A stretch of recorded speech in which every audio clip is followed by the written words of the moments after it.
মুসলমান খুব মনোযোগ দিবেন বাবাজি, মাইকের আওয়াজ যত দূরে যায়।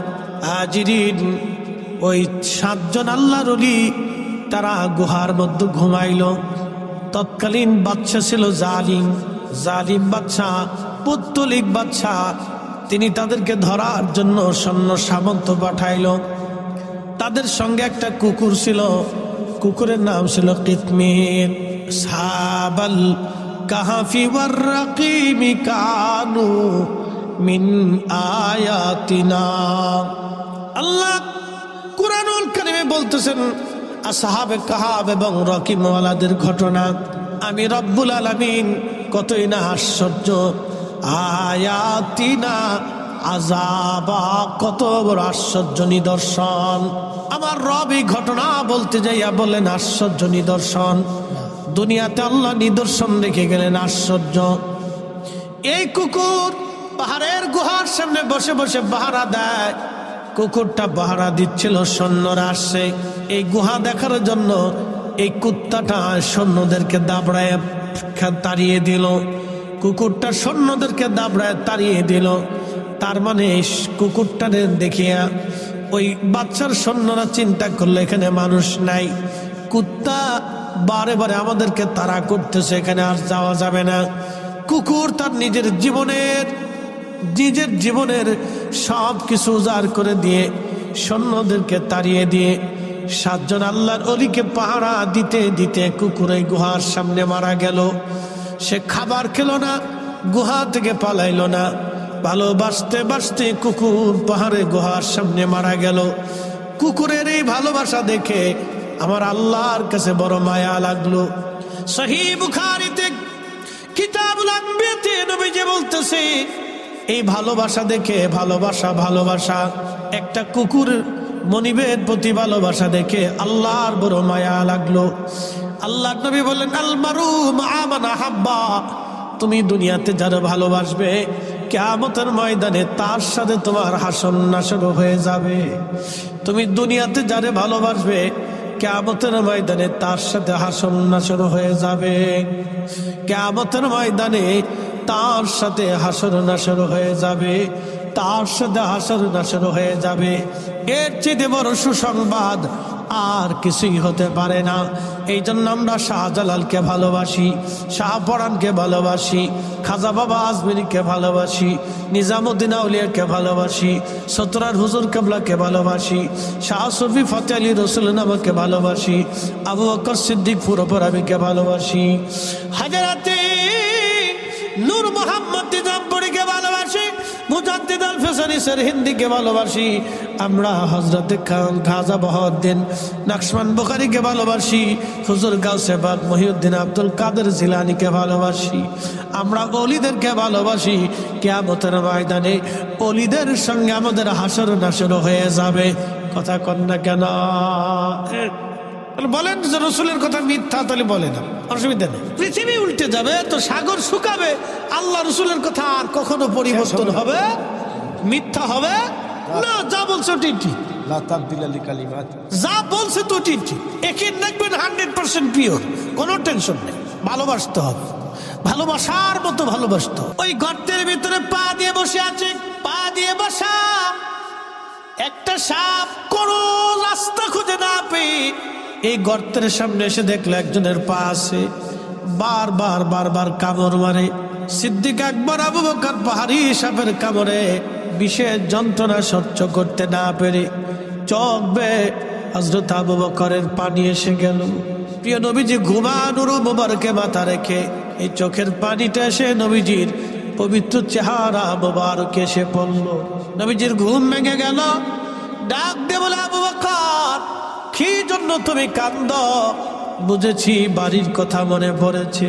হযরত আবু বকর বললেন, ইয়া রাসূলুল্লাহ, আপনার কদমের সঙ্গী হতে যাইয়া স্ত্রী ছেড়ে দিলাম, সন্তান ছেড়ে দিয়ে আসলাম, দুনিয়ার জমিন সম্পদগুলি ছেড়ে দিয়ে আপনি নবীর সঙ্গে নিয়ে আমি হিজরতে রওনা, দেশান্তর হয়ে যাচ্ছি। হুজুর বাড়ির চিন্তায় কাঁদি না, একটা সাপ আমারে কামড় দিয়েছে।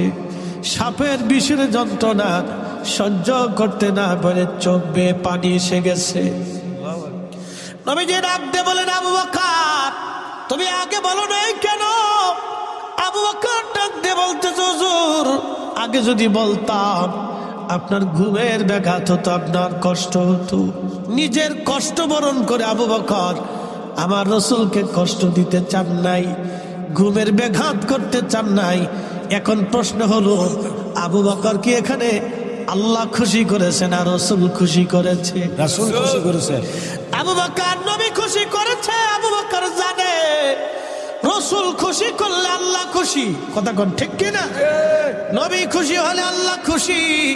আমার দেশে যারা রসুল বেজার করিয়া আল্লাহ খুশি করতে চায় তারা বেয়াক্কেল বলদ। এদের মতো বলদ আল্লাহর দুনিয়া তার একটাও নাই। কথা বলেন ঠিক কিনা? এরা মার্কা মারা বলদ। আল্লাহ তাদেরকে হেদায়েত করুক। রসুল বেজার করে আল্লাহ খুশি করা যায় না। আমাদের দেশে একদল ভিতরে নিয়ে যাও বাবা, একবার ঘরের ভিতরে নিয়ে যাও। ওই মাইকের আওয়াজ সহ্য করতে পারতেছে না, ছোট মানুষ না বাবা, ভিতরে নিয়ে যাও, ভিতর রুমে নিয়ে যাও বাবা। মাইকের আওয়াজ হচ্ছে তো, বাচ্চা না, ওর কাছে আনইজি ফিল করতেছে। একবার একটা অন্তর ঘরে নিয়ে যাও, কান্না বন্ধ হবে। জিকির দেন হুজুর। আচ্ছা দিব না। আরে আপনারা শুনে, জিকিরের পাগল তো সবাই না। আশেক যারা, জাকের যারা, যারা অরিজিনাল তরিকাতপন্থী তারা হলো জিকিরের মুহিব্বিন। কথা ঠিক কিনা? এক একজনের খোরাক এক এক রকম। আপনি যদি আমার গরুর গোশত দেন তা আমি খাবো না, যদি আমার শাকসবজি দেন তাহলে আমি একবারে মনে করেন যে এটা খেয়ে শেষ করে ফেলবো। আমার পছন্দ এটা। তো এক একজনের খোরাক এক এক রকম। রুহের খোরাক একটা, দেহের খোরাক আর একটা রুহের খোরাক। শোনেন, আমরা আকাবির যারা ছিল তারা রসুলের প্রেমের খোরাক নিয়ে তাদের দিল চিন্তা করতো। কথা কথা কেন? তারা আল্লাহ রসুলের প্রেমের খোরাক তাদের রুহের ভিতরে দিত। এই জন্য এসকে রসুল ছাড়া তারা কিছু বুঝতো না। এই জন্য হাজরাতে শেখ সাইয়েদ মঞ্জুর রেফাই রাহিমাহুল্লাহ নবীর কদমে কেঁদে কেঁদে জান্নাতুল বাকিতে তার জায়গা হয়ে গেল। একসাথে বলবেন আল্লাহু আকবার, বলবেন না ইয়া রাসূলুল্লাহ। রসুলের কদমে আরজি করলে কবুল হয় কি হয় না? কিন্তু আরজির মতো আরজি করতো আবু বকর সিদ্দিক। হেরা পর্বতে গারে সৌরের ভিতরে তিনি নবীকে খুশি করলেন। আল্লাহ নবী ডাক দেয়া বলেন, আবু বকর কোথায় তোমাকে কামড় দিয়েছে? আবু বকর দেখানোর পরে নবীজির পবিত্র লালা মোবারক, থুতু মোবারক সঙ্গে সঙ্গে লাগাই দিলেন ক্ষত স্থানে। সাপে যেখানে কামড় দিয়েছে লাগানোর সঙ্গে সঙ্গে নবীজির থুতু মোবারকের কাছে সাপের বিষটা সাথে সাথে পানি হয়ে গেল। জোরে বলা যাবে আল্লাহু আকবার। সাপে কামড় দিলে মানুষ কেন মারা যায় জানেননি? ব্যাখ্যা করে দিয়ে যায়। সাপে যখন কামড় দেয় তখন সাপের দাঁতের ভিতর দিয়া মানবের শরীরের ভিতরে বিষ ঢুকে যায়। ওই বিষটা দ্রুত গতিতে রক্তের ভিতর দিয়ে ছড়িয়ে যায় এবং রক্তগুলি হলো পাতলা। ওই বিষটা সারা শরীরের মধ্যে ছড়াইয়া রক্তগুলি ধীরে ধীরে ঘন বানায় দেয়। তখন ব্লাড সার্কুলেশন, রক্ত চলাচল বন্ধ হয়ে যায়। তখন রক্ত চলাচল বন্ধ হয়ে গেলে মানুষের হার্টবিট কমে যায়, হার্টের ভিতর দিয়ে রক্ত পাঁচ বন্ধ হয়ে যায়। তখন অটোমেটিক ওই রুগী মারা যায়। হসপিটালে না নিলে, ওই বিষ বের করতে না পারলে রুগী মারা যাবে। আল্লাহ নবীর পবিত্র থুতু মুবারকের এতই বরকত, সাপের বিষ পর্যন্ত পানি হয়ে গেল, রক্ত পরিষ্কার হয়ে গেল। একবার জোরে বলা যাবে কি ইয়া রাসূলুল্লাহ? কেউ যদি বলে রসুল আমার মতো, আমি নবীর মতো, তাহলে বোঝা গেল তার মতো মিথ্যাবাদী আর দুনিয়াতে একটাও নাই। কথা কর ঠিক কিনা? এর মধ্যে মিথ্যাবাদী, কথা বলেন, মিথ্যাবাদী একটাও নাই। চরম মিথ্যাবাদী সে, চরম মিথ্যাবাদী। ঘাটিয়ারা আর মুসলমান মনোযোগ দিবেন। নেতা ইসলামের আহ্বানে আজকের এই মাহফিল কানা বুঝে যাওয়াটা আমাদের জরুরি। বলছিলাম সূর্যটা আলো দেয়, সূর্যটা পূর্ব আকাশ থেকে উদিত হয়ে পশ্চিমে ডুবে যায়। যাওয়ার সময় বাম দিকে একটু সূর্যটা হেলে যায়, যার কারণে আপনি দেখবেন বাম দিক থেকে হেলে যাওয়ার পরে আমাদের উপরে ছায়া আসে, কাত হয়ে ছায়া পড়ে এবং বাম দিক থেকে সূর্যের আলো আসে। দক্ষিণের দিকে সূর্যটা একটু কাত হয়ে যায়। 309 বছর সূর্য সোজা উঠেছিল, সোজা নেমেছিল। কোন কারণে বলতেছি তার আগে বলে দিয়ে যাই, গারে সৌরের মধ্যে আল্লাহর হাবিব আল্লাহর নবীজি পাহাড়ের ভিতরে কবুতর এসে পাহাড়ের গুহার সামনে বাসা বানাইয়া ওইখানে ডিম পেড়ে দিয়ে কবুতর বসে রইল। মক্কাতে যদি যান দেখবেন আজও সেই কবুতর হেরেমে আছে। হাজার হাজার লক্ষ লক্ষ কবুতর হেরেম দিয়ে ঘুরে বেড়ায়। ওই সেই কবুতর যেই কবুতর আমার নবীর সম্মানে নবীর ইজ্জত বাঁচাইতে যাইয়া ওই কবুতর এসে ওইখানে ডিম পেড়ে দিয়ে আল্লাহর হাবিবকে সুরক্ষা দিয়েছিল, ভালোবেসেছিল। সেই কবুতর কিয়ামত পর্যন্ত হেরেবে তাদের জায়গা হয়ে গেল। একজন হাজি কবুতর একটা কবুতরের গায়ে হাত দেবে না, ধরবে না, মারবে না, শোবে না, খাবে না। ওই কবুতরকে হাজিরা খাবার খাওয়ায়, হাজি কবুতরকে খাবার খাওয়ায়। মনোযোগ দেবেন, কবুতর ভালোবাসলো একটা, কিন্তু কিয়ামত পর্যন্ত কবুতরের ভাগ্য খুলে গেল। লক্ষ লক্ষ কোটি কোটি হাজি যাবে আসবে, আর লক্ষ লক্ষ কোটি কোটি মানুষ কবুতরের খাবার দিয়ে আসে। একসাথে বলবে তো আল্লাহু আকবার। ডিম পারছিল কয় কবুতর? আমার দিকে তাকান, কয় কবুতর? ভাগ্য খুললো কয় কবুতরে? 14 গোষ্ঠী, ওর সব গোষ্ঠী কিয়ামত পর্যন্ত কোটি কোটি কবুতরের ভাগ্য খুলে গেল। ডিম পারছে এক কবুতরে। আজকে হেরেবে যত কবুতর জন্ম নেয়, যত কবুতর হয়, সব কবুতরের হাজিরা খাবার দিয়েছে। কারণ কি? কবুতরের ভাগ্য খুলে গেল রসুলের কারণে, নবীকে সম্মান করার কারণে। কবুতরের কপাল যদি খুলে যায়, একটা কথা মনে রাখবেন, রসুল ছাড়া উম্মত আল্লাহ পাবে না, আল্লাহ পাবে না, আল্লাহ পাবে না। বলে কোন দলিলে? কোরআনে আল্লাহ ফয়সালা দিয়ে দিলেন কুল ভাবে, একবারে নরমাল ভাবে না, চূড়ান্ত ভাবে। কেউ যদি আমি আল্লাহকে পেতে চায়, আমি আল্লাহকে ভালোবাসতে চাই, সে যদি দাবিদার হয় আমি মালিক আমার আল্লাহকে ভালোবাসি, নবী আপনি বলে দেন চূড়ান্ত ভাবে সে যেন ফাত্তাবিউনি, আপনি নবীর ইত্তেবা অনুসরণ মহব্বত করে ভালোবাসে। আপনি নবী মানলে আমি আল্লাহ মানা হবে, আপনি নবী মানলে আমি আল্লাহ ভালোবাসা হবে, আপনি নবী পাইলে আমি আল্লাহ পাওয়া হবে। একসাথে বলবেন আল্লাহু আকবার। নবী পাইলে কে পাওয়া হবে? নবী মানলে কাকে মানা হবে? এই জন্য সাহাবীরা নবীর জন্য জীবন দিত, সাহাবীরা নবীর জন্য জীবন দিত, সাহাবীরা নবীর জন্য সংসার করত, সাহাবীরা নবীর জন্য আল্লাহর পথে দান করত। আম্মাজান খাদিজা আল্লাহ আগে চিনে নাই, আগে নবী চিনেছে। আম্মাজান আয়েশা আল্লাহ আগে চিনে নাই, আগে নবী চিনেছে। আবু বকর সিদ্দিক আল্লাহ আগে চিনে নাই, আগে নবী চিনেছে। বেলাল আল্লাহ আগে চিনে নাই, নবী আগে চিনেছে। হযরত ওয়াসাল কারনী আল্লাহ আগে চিনে নাই, আগে নবী চিনেছে।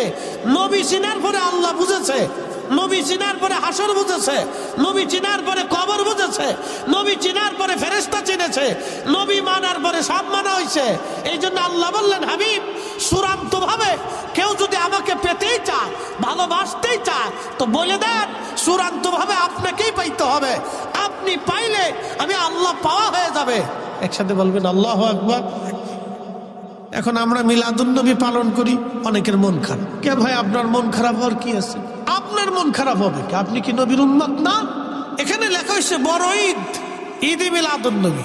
আচ্ছা বলেন তো, রসুলের আগমন উম্মতের কাছে যদি সবচেয়ে বড় আনন্দ না হয়, তাহলে সে রসুলটা কিভাবে ভালোবাসলো? কি কথা কর না কেন? সে নবীর ভালোবাসার দাবি যদি করে যে আমি রসুল ভালোবাসি, তো ভালো যদি বাসেন তাহলে আপনার সবচেয়ে প্রিয়তম আমার নবী, আপনার মাসুক আমার নবী। তো মাসুকের আগমনে যদি আপনার আনন্দ নাই হলো, তাহলে আপনি কি আশেক হইছেন? এই কথা কর না কেন? মাসুকের আনন্দে তো আপনার আনন্দিত হতেই হবে। প্রিয় উপস্থিতি, এই জন্য অনেক কিছু বোঝার আমাদের বাকি আছে বাবাজি। সব দলিলে হয় না, কিছু বিবেক দিয়েও লাগে। সব দলিলে হয় না, বিবেকও লাগে। মনোযোগ দিয়েন, এইদিকে আর আমি যাব না, আমার বিষয় আমি ফিরে চলে যাই। কবুতরের ডিম পারলো একটাই, ভাগ্য খুলে গেল হাজার কবুতর। ইব্রাহিম খলিলুল্লাহ আগুনের ভিতরে ব্যাঙে ফাঁসাডারে ঘোরাইয়া সিরিদ সিরিদ করে পেশাব করে। আচ্ছা বলেন তো, ব্যাঙে যখন মতে পেশাব করে তো কয় মন বেরোয়?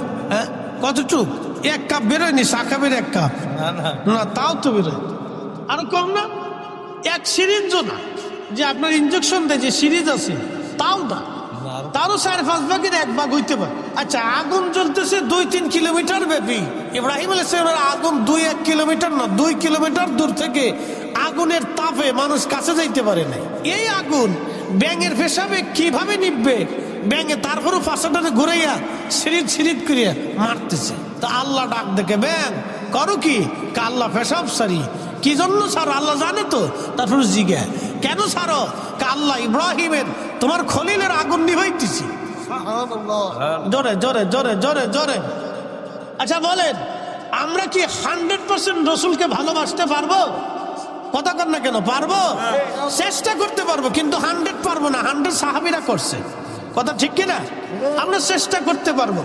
এই চেষ্টার একটা মাধ্যমে হচ্ছে আজকে মিলাদুন নবীর মাহফিল। কি কথা কর না কেন?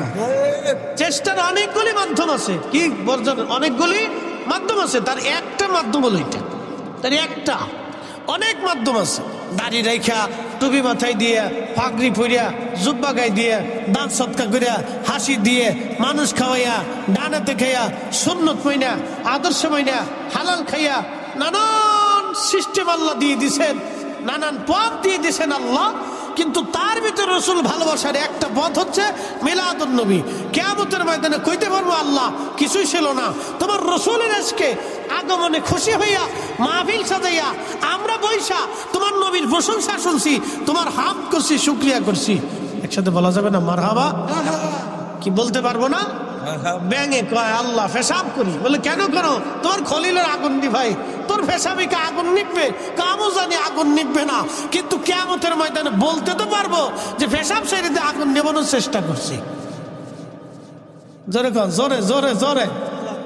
কিয়ামতের ময়দানে আল্লাহকে বলতে তো পারবো, আল্লাহ তোমার রসুলকে ভালোবাসার চেষ্টা করছি। কি কথা কন দেখেন? ভালোবাসা সাহাবীদের মতো পারি নেই, কিন্তু চেষ্টা করছি। মঞ্জুর আর রেফাইয়ের মতো পারি নেই, কিন্তু চেষ্টা করছি। ফতে আলী রসুলের আমার মতো পারি নেই, চেষ্টা করছি। সতুরার হুজুর কেবলার মতো, কুতুবুলের সাদের মতো পারি নেই, চেষ্টা করছি। চেষ্টা করছি, আমরা পারি নেই। সূর্য উদিত হয়, পশ্চিমে ডুবে যায়। আসহাবে কাহাবের 7 জন ওলি, তারা গুহার মধ্যে ঘুমাইল। গুহার মুখটা ছিল দক্ষিণ দিকে, তো সূর্য পূর্ব দিকে উঠে পশ্চিমে ডুবে যায়। তো সূর্যটা যদি বামে হেলে যায়, তাহলে সূর্যের আলোটা গুহার ভিতরে এসে পড়ে। আর যেহেতু তারা 7 জন গুহার মধ্যে ঘুমাচ্ছে, সূর্যের আলো যদি সরাসরি গুহার মধ্যে পড়ে, তাহলে সূর্যের আলো শরীরে রাখলে শরীরে ঘাম আসবে, আর ঘাম আসলে শরীরে ব্যাকটেরিয়া জন্ম নিবে। আর ব্যাকটেরিয়া জন্ম নিলে 309 বছর ধরে তারা ঘুমাই রয়েছে, পোকামাকড় লাগবে, দুর্গন্ধ সৃষ্টি হবে, ওখানে পয়জন সৃষ্টি হবে, এবং এটা গোসল না করলে আর পরিষ্কার হবে না। এই জন্য আল্লাহ সূর্যটাকে হুকুম দিলেন, সোজা উঠবা, সোজা নামবা। আমার ওলিরা ঘুমাচ্ছে, তাদের ডিস্টার্ব করা যাবে না। একসাথে বলা যাবে আল্লাহু আকবার, জোরে জোরে জোরে জোরে জোরে। আচ্ছা, আগের যুগের উম্মতের দাম বেশি না এই উম্মতের দাম বেশি? এই উম্মতের দাম বেশি। আগের যুগের উম্মত থেকে এই উম্মতের 70 গুণ দাম, আগের যুগের অলি থেকে এই অলিদের 70 গুণ দাম বেশি। একসাথে বলবেন আল্লাহু আকবার। তা আগের যুগের অলিদের সম্মানে যদি আল্লাহ সূর্য 309 বছর পর্যন্ত সোজাসুজি উঠাইয়া সোজাসুজি নামাইতে পারে, তাহলে এই উম্মতের মর্যাদার জন্য খাজা বাবা আজমেরি আনা সাগরের পানি একটা লুটার ভিতরে এনে সেই দিন কারামত দেখিয়েছিল। আমার দেশের অনেকের পছন্দ হয় না, খাজা বাবা গাঁজা খাবা না। আরে বেটা, খাজা না আসলে ইসলাম পাইতাম না, কথা কোন ঠিক কিনা? খাজা না আসলে ইসলাম পেতাম। ও খাজা আসছিলেন বিদায় দিন পেয়েছি। শাহজালাল ইয়ামিনী মুজাররিদি জায়নামাজ বিছিয়ে দিয়ে নদীর উপরে, সুরমা নদীর উপরে জায়নামাজ। সুরমা এখনকার মতো আধা ঠেঙ্গে সুরমা ছিল, আজ থেকে 700-800 বছর আগে সুরমা নদী অনেক বড় নদী ছিল। প্রিয় ঘাটুরার মুসলমান, ঘাটিয়ারার মুসলমান, খুব মনোযোগ দিবেন বাবাজি, মাইকের আওয়াজ যত দূরে যায়। হাজিরিন, ওই 7 জন আল্লাহর ওলি তারা গুহার মধ্যে ঘুমাইল। তৎকালীন বাদশা ছিল জালিম, জালিম বাদশা, পুত্তলিক বাদশা। তিনি তাদেরকে ধরার জন্য সৈন্য সামন্ত পাঠাইল। তাদের সঙ্গে একটা কুকুর ছিল, কুকুরের নাম ছিল কিতমির। সাবাল কাহাফি ওয়ার রাকিমি কানু মিন আয়াতিনা। আল্লাহ কুরআনুল কারীমে বলতেছেন আসহাবে কাহাব এবং রকিমওয়ালাদের ঘটনা। আমি রব্বুল আলামিন কতই না আশ্চর্য, আয়াতিনা আযাবা, কত বড় আশ্চর্য নিদর্শন। আমার রব এই ঘটনা বলতে যাইয়া বলেন আশ্চর্য নিদর্শন। দুনিয়াতে আল্লাহ নিদর্শন রেখে গেলেন আশ্চর্য। এই কুকুর পাহাড়ের গুহার সামনে বসে বসে পাহারা দেয়। কুকুরটা পাহারা দিচ্ছিল, সৈন্যরা আসছে এই গুহা দেখার জন্য। এই কুত্তাটা সৈন্যদেরকে দাবড়ায় তাড়িয়ে দিল। কুকুরটা সৈন্যদেরকে দাবড়ায় তাড়িয়ে দিল। তার মানে কুকুরটারে দেখিয়া ওই বাচ্চার সৈন্যরা চিন্তা করলো এখানে মানুষ নাই, কুত্তা বারে বারে আমাদেরকে তাড়া করতেছে, এখানে আর যাওয়া যাবে না। কুকুর তার নিজের জীবনের সব কিছু উজাড় করে দিয়ে সৈন্যদেরকে তাড়িয়ে দিয়ে 7 জন আল্লাহর ওলিকে পাহারা দিতে দিতে কুকুর এই গুহার সামনে মারা গেল। সে খাবার খেলো না, গুহা থেকে পালাইলো না, ভালোবাসতে বাসতে কুকুর পাহাড়ে গুহার সামনে মারা গেল। কুকুরের এই ভালোবাসা দেখে আমার আল্লাহর কাছে বড় মায়া লাগলো। সহিহ বুখারীতে কিতাবুল আম্বিয়াতে নবীজি বলতেছে এই ভালোবাসা দেখে, ভালোবাসা একটা কুকুর মনিবের প্রতি ভালোবাসা দেখে আল্লাহর বড় মায়া লাগলো। আল্লাহর নবী বললেন আল মারু মা মান আহাব্বা, তুমি দুনিয়াতে যারা ভালোবাসবে কিয়ামতের ময়দানে তার সাথে তোমার হাসর নাসর হয়ে যাবে। তুমি দুনিয়াতে যারে ভালোবাসবে কিয়ামতের ময়দানে তার সাথে হাসর নাসর হয়ে যাবে। কিয়ামতের ময়দানে তার সাথে হাসর নাসর হয়ে যাবে, তার সাথে হাসর নাসর হয়ে যাবে। এর চেয়ে বড় সুসংবাদ আর কিছুই হতে পারে না। এই জন্য আমরা শাহজালালকে ভালোবাসি, শাহপরানকে ভালোবাসি, খাজা বাবা আজমিরিকে ভালোবাসি, নিজামুদ্দিন আউলিয়াকে ভালোবাসি, সতরার হুজুর কেবলাকে ভালোবাসি, শাহ সুফি ফতে আলী রসুল নামকে ভালোবাসি, আবু বকর সিদ্দিক পুরোপরাবিকে ভালোবাসি, হাজারাতে নূর মোহাম্মদ নিজামপুরীকে ভালোবাসি, মুজাদ্দিদ আল ফেসানি হিন্দিকে ভালোবাসি।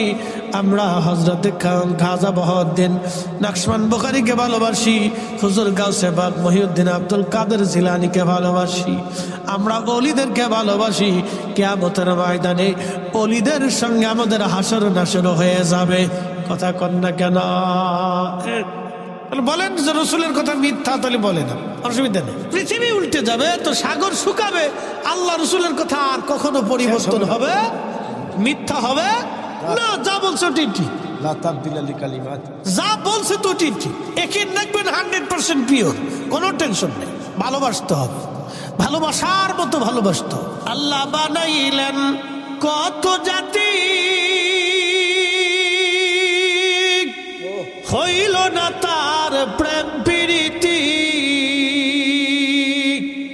অবশেষে মানুষ বানায় প্রেমের কারণে। প্রেমের ডুরি বান্দরে মন শীদের সনে, হায়রে প্রেমের ডুরি বান্ধরে মদিনার সনে। আমাদের আগে আল্লাহ জিন জাতি বানাইলেন। জিন জাতির আদি পিতার নাম তারান্নুস, উপাধি আবুল জিন, জিন জাতির বাবা। একদিন 2 দিন না 60,000 বছর হায়াত পেয়েছিলেন পৃথিবীতে। 60,000 বছর পৃথিবীতে বেঁচে ছিলেন। জিন জাতির আদি পিতার সাথে আল্লাহর কোনো প্রেম হয় নাই, যার কারণে জিনদের দেখবেন শত শত হাজার হাজার বছর ধরে জিনেরা বেঁচে থাকে। জিনদের সাথে আল্লাহর প্রেম হয় না। জিনদের ভিতরে খাজা বাবা আজমিরি পাবেন না, জিনদের ভিতরে খাজা বাবা আজমিরি পাবেন না, জিনদের ভিতরে হুজুর গাউসে বাগ আপনি পাবেন না, ইমাম আজম পাবেন না, ইমাম শাফিঈ পাবেন না, ইমাম মালিক পাবেন না, আশিক রাসূল বেলাল আপনি জিনদের মধ্যে পাবেন না। জিনদের ভিতরে আপনি এবং বড় বড় অলি পাবেন না। যত অলি আপনি পাবেন সব মানুষের ভিতরে। এই জন্য মানুষের সাথে আল্লাহর প্রেম হয়েছে। কথা বলেন ঠিক কিনা? মানুষের সাথে আল্লাহর প্রেম হয়েছে, জিনদের সাথে হয়নি, ফেরেশতাদের সাথে হয়নি। ফেরেশতাদের সাথে আল্লাহর প্রেম হয়েছে, আর কোন মাখলুকের সাথে আল্লাহর প্রেম হয়নি। আল্লাহর শুধু প্রেম হয়েছে মানুষের সাথে।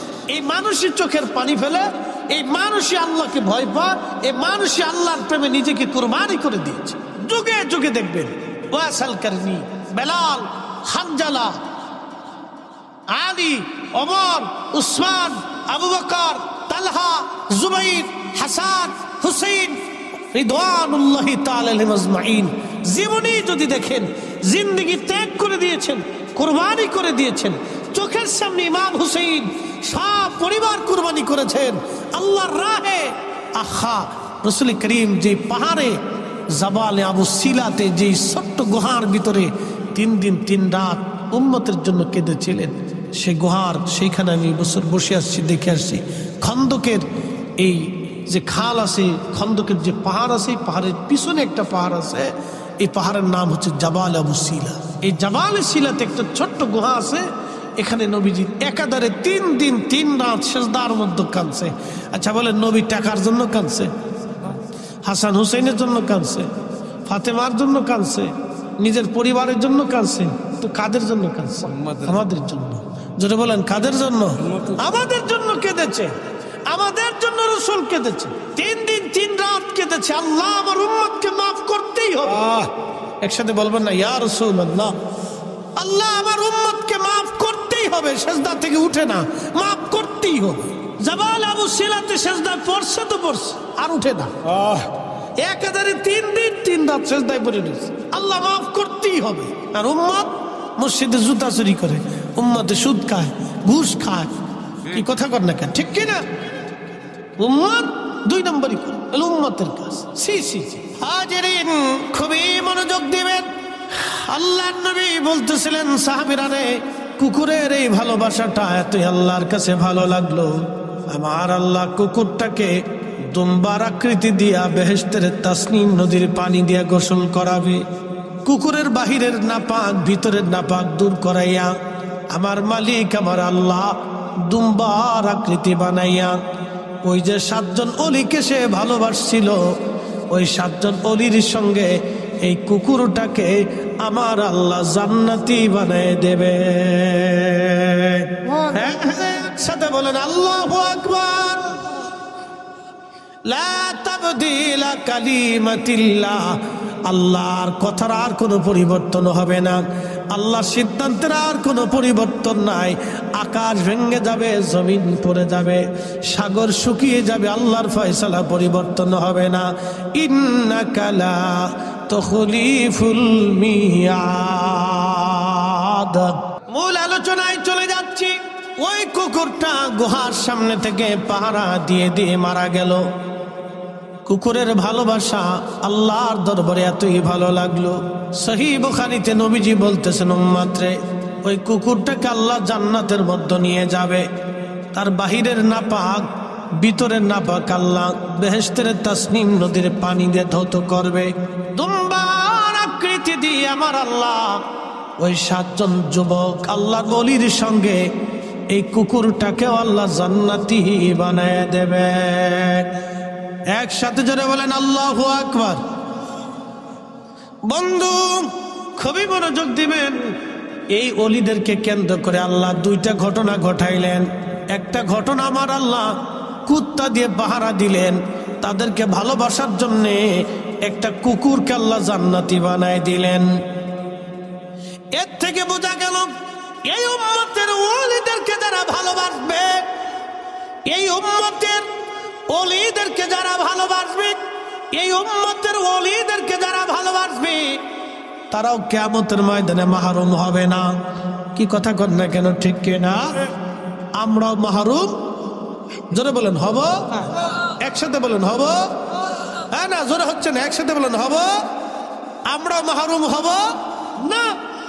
আমরা ওলিদেরকে যদি ভালোবাসি, আল্লাহ আমাদেরকে মাহরুম করবেন না, আমাদেরকে আল্লাহ পাক মাহরুম করে দেবেন না। মনোযোগ দিয়েন ঘাটিয়ার আর মুসলমান বাবাজি, ভালো করে শুনে যাবেন। এরপরে আল্লাহ আর একটা ঘটনা ঘটাইলেন। ওই অলিরা যে গুহার মধ্যে ঘুমাইতো, এই গুহার মুখটা ছিল দক্ষিণ মুখের দিকে। সূর্যটা হেলে গেলে সূর্যের আলোটা তাদের গুহার মধ্যে আসতো, আসার কারণে তাদের শরীরে পোকা লাগতে পারতো, ঘাম বের হতে পারতো, কষ্ট হতো, গরম পড়ে যেত, সেই জন্য আমার আল্লাহ সূর্যটাকে সোজা উঠতে বললেন, সোজা ডুবতে বললেন। আমার আল্লাহ 309 বছর সূর্যটা সোজা উঠলো, সোজা ডুবে গেল, একটা সেকেন্ডের জন্য বামে হেলে যায় নাই। সুবহানাল্লাহ। তার অর্থ হল আল্লাহ ওলিদের সম্মানে আল্লাহ সৃষ্টির আইন পর্যন্ত পরিবর্তন করে। কি কথা বলেন, ঠিক কিনা? আচ্ছা বলেন, পানি কি ডুবায় না ভাসায় রাখে? ডুবায়। পানি ভাসায় রাখে? পানি ডুবায়। পানি কি ডুবায়? ওজন জিনিস ডুবে যায়। আমরা মানুষ পানির মধ্যে ডুবে যাই। কিন্তু শাহজালাল রাহমাতুল্লাহ আলাইহি জায়নামাজ বিছাই দিয়ে উনি জায়নামাজের উপর দাঁড়ায় গেলেন, সুরমা নদী পার হয়ে গেলেন। আল্লাহ ওলি শাহজালালকে পানিতে ডুবাইল না, তার মানে পানি তার আইন পরিবর্তন করলো আল্লাহর ওলির সম্মানে। কথা কোন ঠিক কিনা? আচ্ছা বলেন তো, এ আপনাদের পাশে বিলের নাম কি? তিতাস। তিতাস নদী। এই তিতাস নদীর পানি যদি আমি বলি সব আমি একটা ঘটির মধ্যে আনবো, আমার পক্ষে কি সম্ভব? মনোযোগ দিবেন, তিতাস নদীর সব পানি যদি আমি একটা ঘটির মধ্যে আনতে চাই আমি পারবো না। কিন্তু খাজা বাবা আজমিরি আনা সাগরের সব পানিগুলি তিনি একটা লুটার মধ্যে আনলেন। আল্লাহর সৃষ্টির রুলস আল্লাহ চেঞ্জ করে দিলেন আল্লাহর ওলির সম্মানে। একবার জোরে বলা যাবে আল্লাহু আকবার। শোনেন, আমার দিকে তাকান। বিশ্ববিখ্যাত বাদশা ছিলেন, বাদশা সুলতান মাহমুদ গজনবী। ওনার একটি ইতিহাস বলে আমি শেষ করে দেব, আমার আরেক জায়গায় দূর আছে, মানে টাইম নাই তো কি করার আছে। হুজুর কেবলা আমেরিকা থেকে আসবে, ওনার আজকে সুযোগ। তা আমার এই আবার সে নবী আমি বললাম যে এখানে একটু সময় দেওয়া যাবে, যেহেতু হুজুর কেবলা আসবে তো ওনার একটু দোয়া আমার দরকার। তো সেই সুবাদে বাবুবার সাথে তো আমার গুড রিলেটিভ, বা আমার সাথে আমার না সব বক্তাদেরই ওই স্ট্যান্ডের দোকান হওয়াতে মাঝে মধ্যে উনি ফোন টোন দিয়ে আমরা বসি চা খাই, একটা সুবিধা হয় আর কি। যাক, একটা মহব্বতের সম্পর্কের কারণে আসাটা। তো মনোযোগ দিন, আমি একটা ঘটনা খুব ইম্পর্টেন্ট। সুলতান মাহমুদ গজনবী সোমনাথ মন্দির, তৎকালীন সোমনাথ মন্দিরে মক্কা ঘরের ভিতরে 360টা মূর্তি ছিল। এই মূর্তি আল্লাহর নবী ভেঙে ফেলছিলেন। এই মূর্তির ভগ্ন অংশ এটা বাইদা বাই সোমনাথ মন্দিরে লাগানো হয়েছে। বুঝতে পারছেন ধাক্কাটা কোন জায়গা? মূর্তি ভাঙছে কে? নবীজি। একসাথে বলবেন আল্লাহু আকবার। মূর্তি ভাঙছে কে? আল্লাহর নবী। স্বার্থের জন্য এখন আবার হুজুরা মত চেঞ্জ করে মূর্তি বানান, পাহারা আমরা দেব। বুঝতে পারছেন? স্বার্থের জন্য কত কিছু চেঞ্জ হয় দেশে, মতলব খুঁজে পাইছি না। তা মনোযোগ দিন, ভালো করে বুঝে যাবে। আল্লাহর নবী কাবা শরীফের ভিতরে মূর্তি সব ভেঙে ফেলে দিলেন। ভগ্নাংশ অংশটা সোমনাথের ভিতরে ছিল। তো তৎকালীন গজনী সাম্রাজ্যের অধিপতি সুলতান মাহমুদ গজনবী তিনি এই সোমনাথ আক্রমণ করে দখল করে তিনি এটা ভেঙে ফেলবেন, এটা হলো তার চিন্তা। এখন এই এত বড় সাম্রাজ্য, এত বড় ভারতবর্ষের সাথে সে কি করে যুদ্ধ করবে সাহস পাচ্ছে না। পৃথিবী বিখ্যাত একজন আল্লাহর ওলি, তার নাম হযরত আবুল হাসান খেরকানি। তিনি হযরত বাইজিদ বোস্তামির এন্তেকালের 40 বছর পরে তিনি জন্ম নিয়েছেন। আবুল হাসান খেরকানি রাহমাতুল্লাহ আলাইহি তিনি ওই জমানার অনেক বড় আল্লাহর কুতুব, আল্লাহর ওলি। সুলতান মাহমুদ গজনবী হাঁটতে হাঁটতে যেতে যেতে সুদূর গজনি, বর্তমান আফগানিস্তানের কাবুল ছিল তার রাজধানী। এই গজনি ছিল তার রাজধানীর নাম, কাবুলের গজনি এলাকা। এই গজনিকে কেন্দ্র করে তার গজনি সাম্রাজ্য। সুলতান মাহমুদ গজনবী হযরতে আবুল হাসান খেরকানি রাহমাতুল্লাহ দরবারে গেলেন। চুপচাপ বসে আছেন, খাদেম হুজুরকে বাতাস দিচ্ছে আর হুজুর মোরাকাবা করতেছিলেন। বহু সময় পার হয়, হুজুরের মোরাকাবাও ভাঙ্গে না। সুলতান মাহমুদ গজনবী সাহসও পায় না হুজুরের মোরাকাবা ভাঙবে। কারণ ওলি যারা, তারা নিজেরা রাজত্ব নেয় না, তারা আল্লাহর কাছ থেকে চেয়ে রাজত্ব এনে দেয়, আবার ছিনায় নেয়। এই কথা কন না কেন? জোরে বলে। পৃথিবীর কোন ওলি রাজত্ব নিচে কোনো প্রমাণ নেই, কোন বাদশাহী শাসন ওলিরা নেয় না। কিন্তু ওনাদের সাথে বেয়াদবি করলে বাদশাহী থাকে না, এটা চলে যায়। মনোযোগ দিবেন, আবুল হাসান খেরকানির ভয় পাচ্ছে। সুলতান মাহমুদ গজনবী খাদেমকে বললেন, আল্লাহর বান্দা হুজুরকে একটু যদি মোরাকাবা ভেঙে আমার কথা বলা যায়।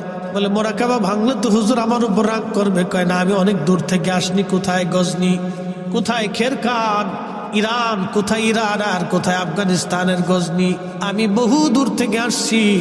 হুজুরকে একটু দয়া করে বলেন আমার কথা শোনার জন্য। তো খাদেম মোরাকাবা ভাঙ্গাই দিলেন। মোরাকাবা ভেঙে যাওয়ার পরে বলেন, বেটা আমার মোরাকাবা কেন ভাঙছো? বলে হুজুর, গজনি সাম্রাজ্যের সুলতান মাহমুদ গজনবী আপনার দরবারে আসছে দোয়া ইজাজত নেওয়ার জন্য। তখন সুলতান মাহমুদ গজনবীকে আবুল হাসান খেরকানি বললেন, বেটা দূর হয়ে যা, কোনো বাদশা আমার প্রয়োজন নাই। আমি কোনো বাদশার মোকাবেক কিনা, আমি আল্লাহর মোকাবেক। দূরা বেটা, যা, সরে যা, তুই আইসিস কে? বাদশারে তাড়িয়ে দিচ্ছে আল্লাহ, দূর হ, চলে যা, তুই কেন আসছিস আমার কাছে বেটা? সুলতান মাহমুদ গজনবী খুব বিচক্ষণ লোক ছিলেন। তিনি অনুনয় বিনয় বলতেছে, হুজুর আমাকে মাফ করে দেন, আমি যদিও সুলতান, এক সাম্রাজ্যের সুলতান, কিন্তু আপনি আল্লাহর মহানুভব অলির খেদমতে আমি আসছি একটি এজাজতের জন্য, আমার দয়া করে কথা শুনেন, তাড়িয়ে দিবেন না। তো বাদশা যখন বিনয় হয়েছে তখন আবুল হাসান খেরকানি বলতেছে, বেটা বলো কি জন্য আসছো? বলে হুজুর, সোমনাথ মন্দির আমি আক্রমণ করতে চাই, হিন্দুস্তানের সোমনাথ মন্দির আমি আক্রমণ করব, দখল করতে চাই। বলতেছে, বেটা সোমনাথ মন্দির দিয়ে তুমি কি করবা? তারা তাদের কাজ করুক, তুমি তোমার কাজ করো। তখন সুলতান বলল, হুজুর মন্দির ভাঙ্গার অভিপ্রায় আমার না, আমি জানতে পেরেছি আল্লাহর নবী হেরেমে কাবা ঘরের মধ্যে 360টা মূর্তি নবী নিজে ভেঙেছিলেন। সেই মূর্তির ভগ্নাংশ সোমনাথের মূর্তির সঙ্গে লাগায় মূর্তি বানানো হয়েছে। যেই মূর্তি রাসূল ভেঙে ফেলেছে সেই মূর্তি পৃথিবীর কোথাও লাগতে দেব না। আমি সেই জন্য সোমনাথ মন্দির আক্রমণ করে দখল করতে চাই। তখন বললেন, বেটা এত তো বড় কঠিন কাজ, অনেক বড় জটিল কাজ, তবে যাও আমি অনুমতি দিলাম। তিনি তেনার জুব্বাখানা খুলে দিয়ে বললেন, বেটারে যদি কখনো মুসিবতের মধ্যে পড়ে যাও, যদি যুদ্ধে পরাজিত হতে চাও, তাহলে জুব্বাখানা ওযু করে নামাজ পড়ে জুব্বাখানা হাতের মধ্যে নিয়ে তুমি আল্লাহকে বলবা, ইয়া রাব্বি, জুব্বাওয়ালা যিনি জুব্বার মালিক, তাকে যদি তুমি পছন্দ করো, আল্লাহ এই জুব্বাখানা নিয়ে তোমার দরবারে হাত বাড়াইলাম, আল্লাহ তুমি আমার অমুক অমুক মকসুদ পুরা করে দাও। যা সুলতান মাহমুদ, আমি আবুল হাসান খেরকানি বললাম, আমার আল্লাহ তোকে খালি ফিরাবে না। একবার জোরে বলা যাবে কে মারহাবা? শুনে যান, এমনি এমনি মুসলমান তলোয়ার চালাইতে পারছে। দিল্লির সুলতান বহুবার গোর গোবিন্দরে পরাজিত করতে চাইছে, পারে নাই, শাহজালাল না আসা পর্যন্ত। তলোয়ার চালাইয়াই মুসলমান বিজিত হতে পারে নাই। তলোয়ারের পিছনে মুসলমানদের আধ্যাত্মিক শক্তি ছিল। মোহাম্মদ ঘুরি পানিপথে টিকতে পারে নাই, খাজা বাবা আজমিরি না আসা পর্যন্ত। বুঝতে পারছেন? মুসলমানের বিজয় হয়েছে আল্লাহর ইচ্ছা, আউলিয়া কেরামের দোয়ার ফসল ছিল এগুলি। হাজিরিন, সুলতান মাহমুদ গজনবী সম্রাট আক্রমণ করলেন। মাসের পর মাস যুদ্ধ হচ্ছে, পরাজয় হয় না, জয় হয় না। বুঝতেই পারতেছেন, লক্ষ লক্ষ সৈন্যরা, ভারতীয়রা তাদের মন্দির রক্ষা করার জন্য যুদ্ধ করতেছে প্রাণপণে। ওদিকে সামান্য মুসলিম সেনাবাহিনী এনে সুলতান মাহমুদ গজনবী চেষ্টা করতেছেন দখল করার জন্য। কোনো জয় পরাজয় হয় না। কিন্তু সেনা প্রধান এসে বলল, হুজুর সর্বনাশ হয়ে যাচ্ছে, দীর্ঘদিন যুদ্ধের কারণে আমরা ক্লান্ত হয়ে যাচ্ছি, আমাদের সৈন্য সংখ্যা কম, যুদ্ধের ময়দানে আমরা দাঁড়াইতে পারতেছি না, আমাদের সেনারা পিছের দিকে চলে আসতেছে। হযরতে সুলতান মাহমুদ গজনবী আর দেরি করলেন না, তাড়াতাড়ি নিজের তাঁবুর মধ্যে যাই ওযু করে নামাজ পড়লেন। নামাজ শেষ করার পরে জুব্বাখানা হাতের মধ্যে তুলে ধরে বলতেছে, ইয়া রাব্বি, এই জুব্বার মালিক আবুল হাসান খেরকানি আমার পীর মুর্শিদ জুব্বাখানা দিয়ে বলেছিলেন, এই জুব্বার উসিলা ধরতে বলেছিলেন, আল্লাহ আল্লাহ, জুব্বার মালিক যদি তোমার ওলি হয়, এই জুব্বার মালিক যদি তোমার প্রিয় হয়, তোমার পছন্দের ব্যক্তি হয়, তোমার বন্ধু হয়, আল্লাহ এই জুব্বা নিয়ে তোমার দরবারে হাত বাড়াইলাম। আজকে সুলতান মাহমুদ গজনবীরে শূন্য ফিরাই দিও না, মুসলমানদেরকে আজকে অপমান অপদস্থ করো না, আল্লাহ আজকে আমাদের বিজয় দাও, আজকে পরাজিত করিও না। একবার জোরে বলা যাবে আল্লাহু আকবার। সার্টিফিকেট মতন। সেদিন মুসলমানদের বিজয় হলো, সোমনাথ মন্দির দখল করলেন সুলতান মাহমুদ গজনবী। একসাথে বলবেন আল্লাহু আকবার। জোরে জোরে জোরে জোরে জোরে। অলি লাগবে, কথা বলেন, অলি লাগবে। অলি লেগেছিল, লেগেছিল, আগামীতেও লাগবে। কথা ঠিক কিনা? আগামীতেও লাগবে। অলি না থাকলে মুসলমানের পিঠে চামড়া থাকবে না, মনে রাখেন। যদি কোনো জনপদে অলি না থাকে তো মুসলমানের পিঠের চামড়া থাকবে না, চামড়া উঠিয়ে ফেলে দেওয়া হবে। মুসলমানের চামড়া থাকবে না, উঠিয়ে ফেলে দেওয়া হবে। অলি থাকতেই হবে। অলিদের দোয়া যত সময় থাকবে মুসলমানের বিজয় তত সময় থাকবে। কথা বলেন ঠিক কিনা? তো বিজয় অর্জন করলেন। রাত্রিবেলা ঘুমিয়ে আছেন, স্বপ্নে আবুল হাসান খেরকানি এসে বলতেছেন, বেটা আমার জুব্বা কি দামে বিক্রি করেছো? বলতেছে, হুজুর জুব্বার হাতের মধ্যে নিয়ে বলেছি, আল্লাহ জুব্বার উসিলা, জুব্বার মালিকের উসিলা আমার বিজয় দিয়ে দাও। বলতেছে, বেটা রে তুমি আমার জুব্বা খানা কেন কম দামে বিক্রি করে দিলাম? বেটা বিজয় কেন চাইলা ছেলে আমার? যদি বিজয় না চেয়ে তুমি বলতো আল্লাহ সোমনাথের সমস্ত হিন্দু মুসলমান বানায় দাও, আমার আল্লাহ সব হিন্দু মুসলমান বানাই দিতেন। একবার জোরে বলা যাবে কি আল্লাহু আকবার? এটা আমার জুব্বা তুমি কম দামে বিক্রি করছো। এত কম দামে কেন বিক্রি করছো তুমি?